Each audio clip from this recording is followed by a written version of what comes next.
If you have to increase your sales in 30 days, I recommend, if you're a small business, that you have a look at your database. It also depends whether you have budget or whether you don't have budget. If you do have budget, I would go Google advertising and get a Google person to do it. Don't even try and do it yourself. Google has magic ways of generating leads in a very fast, short space of time.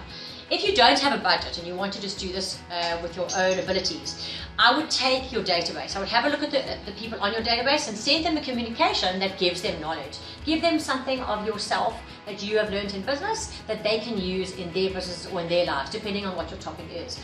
Ask those people then to give you feedback.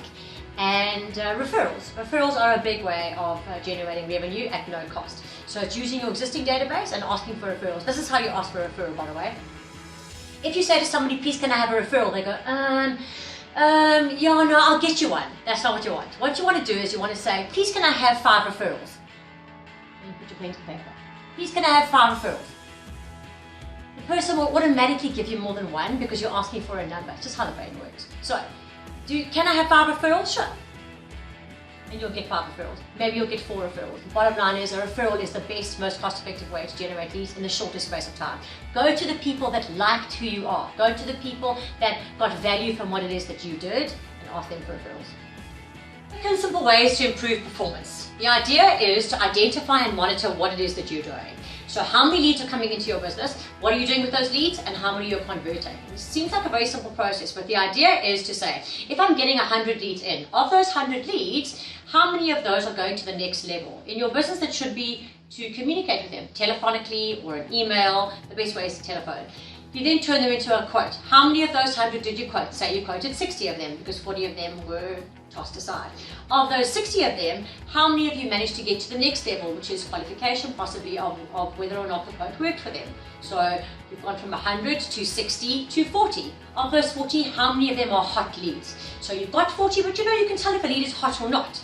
If that person says, yeah, you know, I'm getting 17 quotes, but I'll look at yours, not so hot. If somebody says, oh, you're perfect, I'm loving this, the money's right, they're hot, okay? So use your intuition as well to identify whether they're hot or not. So now we've gone from 100 to 60 to 40 to maybe you've only got 20 hot leads. Even though you've quoted 40, there's only 20 that are hot. Of those 20 that are hot, you're only going to close maybe 7.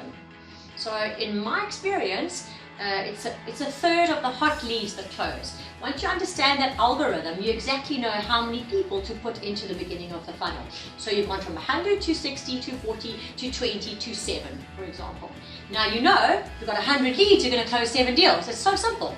So now if you get 200 leads, you're going to close 14 deals. That is the algorithm. That is how to increase your sales quickly, is to identify that algorithm and monitor what your sales process looks like. If you have that algorithm right for yourself, you can drive revenue easily. Marketing ideas or revenue ideas to start a new business. Firstly, marketing and revenue is the same thing. For me, being involved in lots of marketing in the past becomes fluffy and people don't direct marketing to a revenue outcome. Marketing is revenue. If marketing is not directly tied to a revenue, you need to ask yourself whether or not you should be spending that money. And this is not when you're a Coca-Cola. We're talking about entrepreneurs because Coca-Cola has a different branding philosophy. But when you're an entrepreneur, you're looking at generating revenue with your market. And I think a lot of people find themselves in a space where they're passionate about what they do, but they're not necessarily passionate about marketing or asking for business. I've come across people that are really good at what they do, but they can't put themselves out there. So the first thing I want you to ask yourself is, how much am I worth? What are you worth? It's quite a difficult question, right? How much money are you worth every month? Because if you're not earning what it is you're worth, there's no point. And there's no right or wrong answer. Don't connect it to what your husband thinks you're worth, or don't connect it to what your father thinks you're worth, or don't connect it to what society thinks you're worth, or what the corporate world thinks you're worth. It's what are you worth? What is the amount of money that you want to take home at the end of every month that makes you feel good about yourself? 20 grand, 100 grand, 10 grand, 2 grand, doesn't matter. It's what's right for you. So let's say you choose 20 grand. That's the number that you want to work towards. Now you have an intention. Now you know where you're going. You're starting the business so that you can earn 20 grand a month. And I always say, if you don't know where you're going, it doesn't matter which road you take. Wizard of Oz. Okay? So now we know where we're going. How are we going to get there? You're setting an intention. Now you're going to figure out how many things do you have to do of what it is that you're good at to reach 20 grand? So if your unit, what it is you're selling, costs 1,000 rand, you've got to do it 20 times every month. You have a plan. So now you have a database, you've got a little bit of a business that you've started, and you're generating leads from your community and from people that know you. What is the next step? Get online. This is 2015. You have to be online. It is not an expensive exercise. People have come to me and go, oh, I can't afford a website, it's 50 grand. It's not. This is how you decide exactly how to build a website. You get 250 rand an hour designers, you get 350 rand an hour designers, you get 750 rand an hour designers, and you get different software packages. You get HTML, you get Flash, you get CMS packages, you get WordPress, you get Weebly. How do you know what to choose? It's simple. How much money do you have to spend on a website?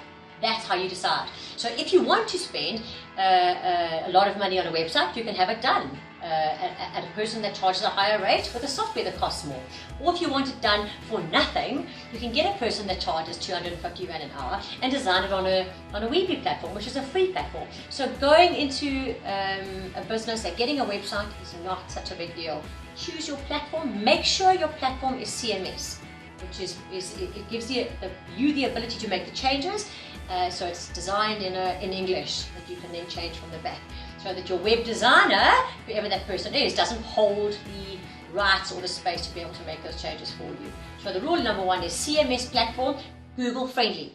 Your website has to be Google friendly. If it's not Google friendly, how are you going to get your leads? How is Google going to rank you? How are you going to get any leads from an online perspective? Make sure it's Google friendly. Even if it's not as pretty, make sure it's Google friendly.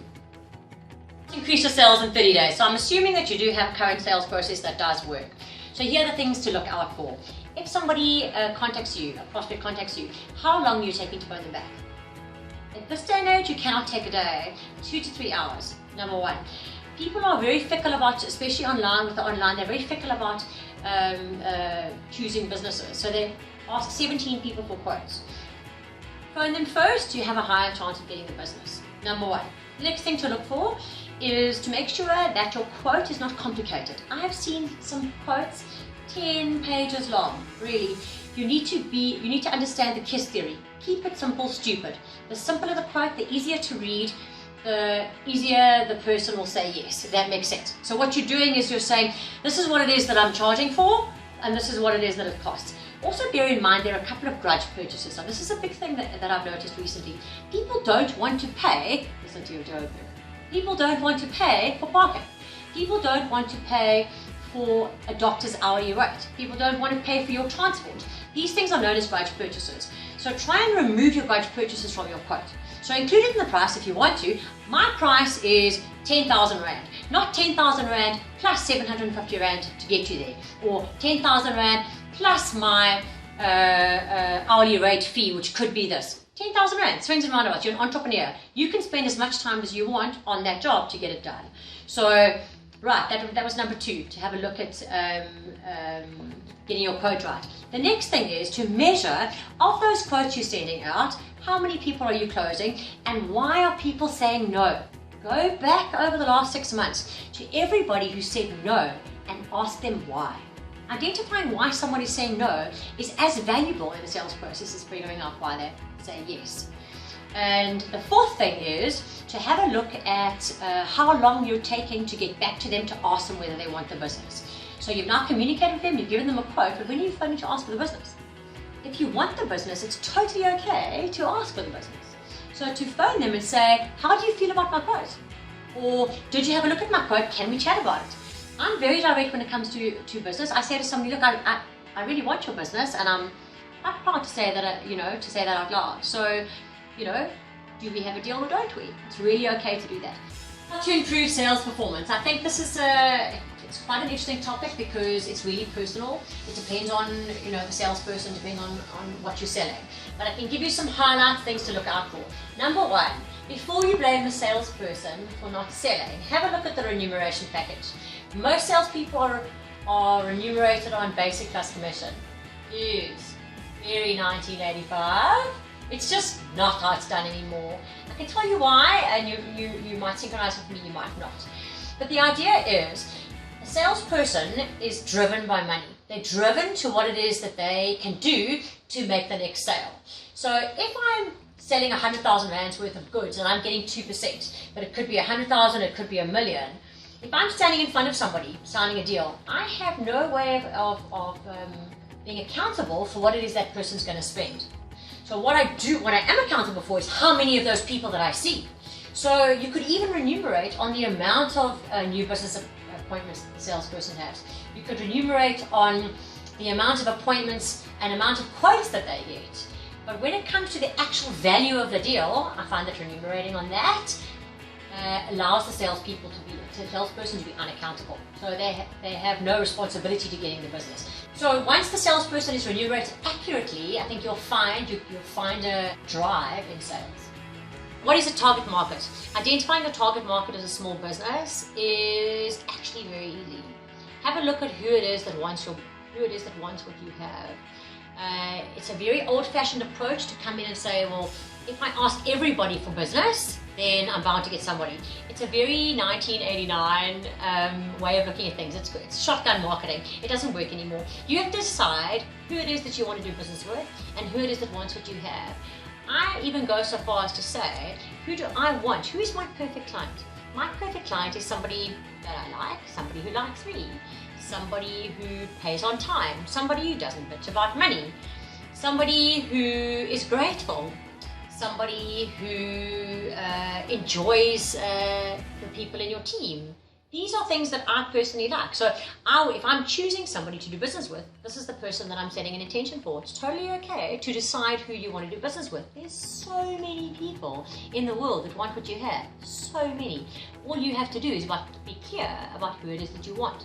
So a target market is not given to you. I think it's something that you choose, and also obviously synchronizing with what it is that you have to offer.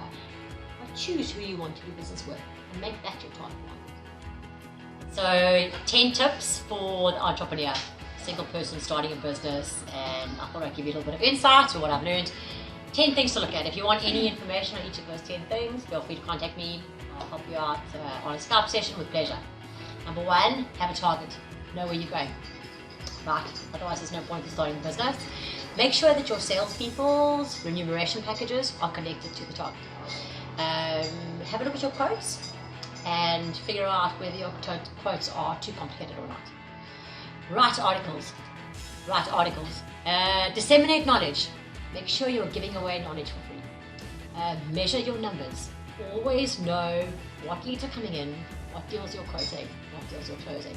Measure everything. Ask for referrals. Please may I have 5 referrals. And don't be scared to ask for the business. I've done it many times. Thank you for the business, sir. Or I'd love to have you as a client. No problem. And finally, make sure that you're online. Get your business online. That's it.